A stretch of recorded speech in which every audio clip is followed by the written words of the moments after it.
कापूस तळणी येथील स्वर्गीय रामविलासजी सिकचे यांचे मालकीची 200 वर्षापूर्वीची चुना रेती व ज्यूट साल एकत्र करून बांधकाम असलेली वास्तू बुधवारी दुपारी 2 वाजता कोसळली। स्वर्गीय सिकचे यांचे दत्तक पुत्र श्री किशोर धूत यांच्या मालकीची 3 मजली जुन्या इमारतीचा एक भाग श्री सुरेश काकड यांचे घरातील कोठ्यावर कोसळला।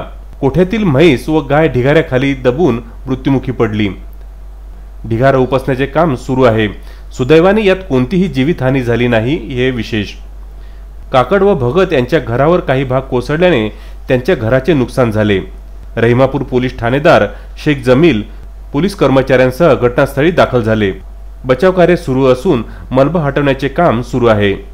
सदरहून मोडकळीस आलेल्या वास्तूबाबत शेजारी सुरेश काकड बरेच वर्षापासून प्रशासनास धोक्याची सूचना देत असून प्रशासनाने दुर्लक्ष केले। घटना घडल्यावरही पोलीस वगळता महसूल विभागाचे कोणीही घटनास्थळी दाखल झाले नाही। ग्रामविकास अधिकारी विजय कथलकर यांच्याशी संपर्क साधण्याचा प्रयत्न केला असता संपर्क क्षेत्राबाहेर असल्याची माहिती मिळाली। कापूस तळणी येथून पंकज साबूसह नितीन दुर्बुडे यांचा हा वृत्तांत।